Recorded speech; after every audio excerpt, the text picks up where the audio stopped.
Welcome, it's your host, Ken Dogs. I'm here to review Titan.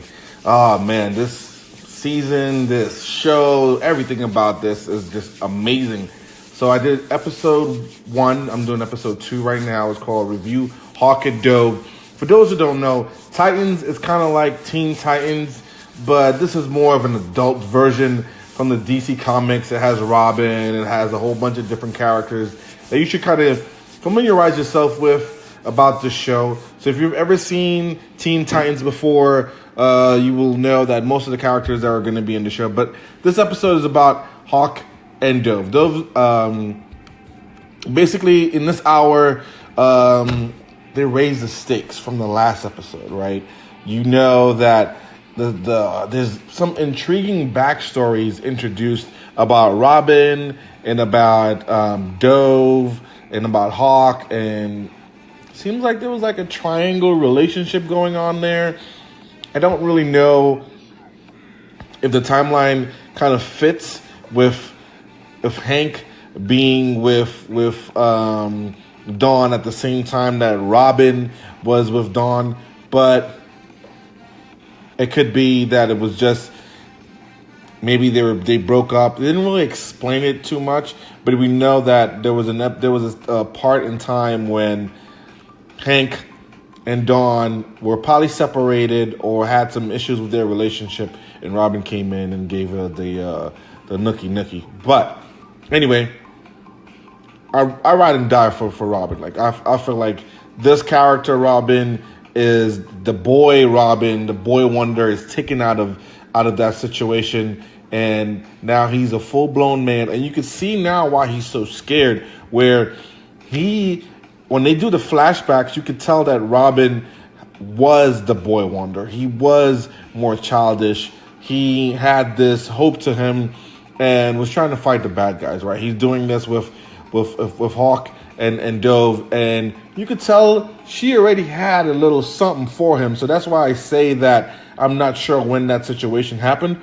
But now when you flash forward to the future and he saves them in this episode, this dude is on Batman's level. And I know people are like, oh, hell no, he's not. He's on Batman's level, to the way that this is how they're portraying him to the audience. He's going there, he's doing those stealth kills, and people are running and they're fearing, and there's blood splashing, and this is Batman raw, Robin's raw. Like, this is how crazy it is.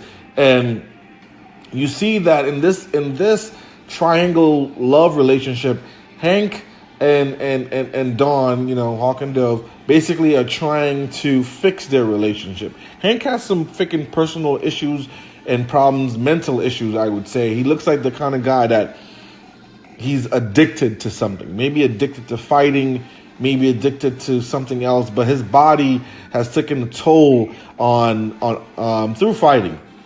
When you see him after a battle and he's all scarred up, and we usually see the superhero all scarred up, but this dude looks like he's in some serious pain. He's throwing back painkillers like it's Skittles, right? And then he, chugs a little 40 or something. He's drinking some beer, and it's like it's nothing to him. And he's like, yeah, even when he's hitting the shorties off, he's like, yo, I'm sorry, you can't do it too good because of the stress, Superhero, bro. You're supposed to superhero dick that chick. But anyway, basically, he's in over his head. His body's not to form. He's not a young stallion anymore. He's not a young stud like Robin is. He's on a downturn, and maybe that's why Dove is, feeling him. She dove in for it. But anyway, this episode is really, really good. I mean, the fighting, the crime fighting is top notch. I haven't seen a show, even on Netflix, except for maybe Daredevil. Daredevil is my show that has been on this level of, artistic fighting and making the superheroes look like their comic book self, right? And if you know these characters, you know what I mean. The adrenaline that goes when they drop in and the enemies are starting to run and they're fearing for their lives because the superheroes are there. The way Robin kicks ass, you wouldn't blame the villains for running. Like he kills. He has his R from his chest thrown into a villain's eye. Just pulls it out of his chest and like it's crazy. It's just, you have to see it to know the tone that they're going for here. They're going for, I don't know if you guys ever saw, back in the day, there was the HBO Spawn, and it was like the most adult comic book animation that I've seen from like the United States, right? You know, when you talk about Japanese anime, you know, they go full throttle, but the United States, usually we try to tone it down and keep it within, you know, PG-13. You know, Spawn was rated out. But back to what I'm saying here, DC has created something that's unique to the United States audience, and it's rated R, man. It's at that level, and I gotta say, it's intriguing enough to think that you're watching a true comic book, right? And I don't know the whole history between Dawn and Hank. I'm new to this when it comes to those two superheroes. And I see that they like keeping the streets safe. They have this vigilante, you know, they're thinking of the bigger picture. They want to stop crime fighting. They look like they've been doing it for a while. And they're trying to, you know, especially Dawn, she's trying to retire. She's trying to have a healthy relationship with a life that's going to keep going, right? And Hank is kind of blindsided by what he's trying to accomplish. Like, you know, he wants to finish everything, right? And he's a ballsy character. He goes in balls to the wall. He doesn't really care about his body, and you can see that's why he has all these scars.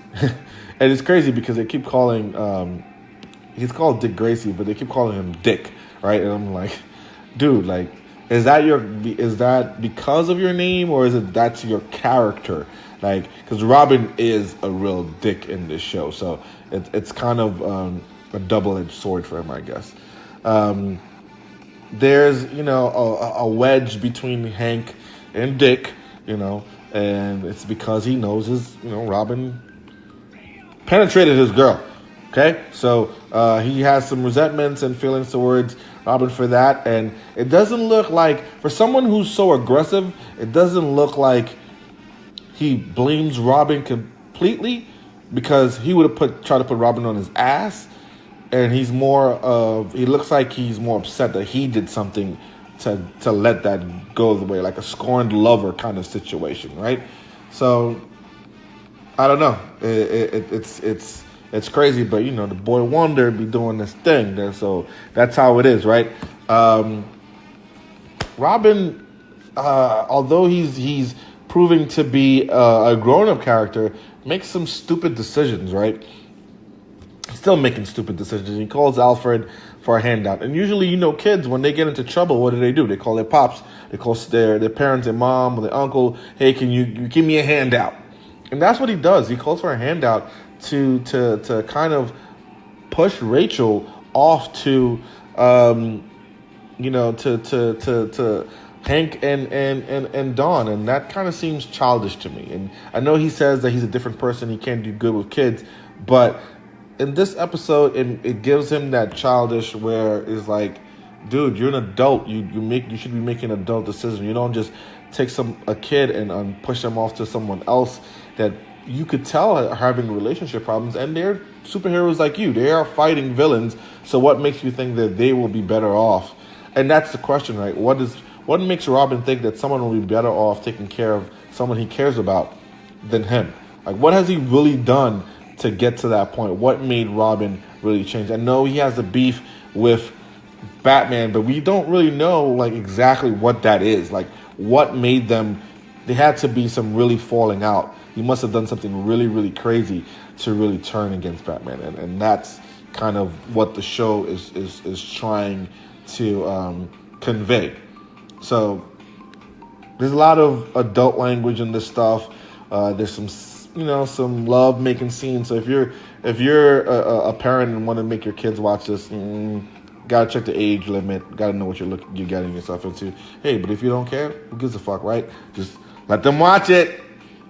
So Titans, we know, is going to be renewed for season 2. So we are definitely looking forward to kind of reviewing every episode. I'm probably going to have some special guests to help me with this, who's more knowledgeable on Titans as far as the lore of this.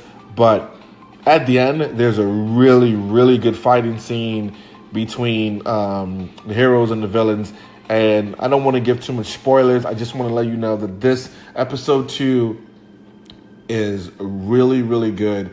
There's a lot of backstory there about Robin. We're just getting little layers and layers being peeled off of Robin and his character and why he left his family, right? Why not his family, that his mom and dad, but Alfred and Batman, and why he's so aggressive and in a dark place.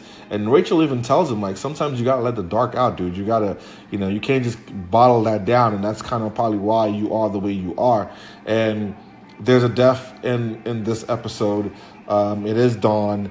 So now Hank has lost and Robin has lost. And, Hank was already a dysfunctional dude, so he's probably going to go in a dark place like Robin. It'll be interesting to see in the following episode how Hank handles the fact that his girl is gone. And she was, she basically was trying to tell him not to do the last, go after the villains for the gun smuggling. Let's just go. And he was just like, this one last job. So he might feel a little regret on that, but maybe he wants to take it out on Robin. We'll see how that kind of plays out.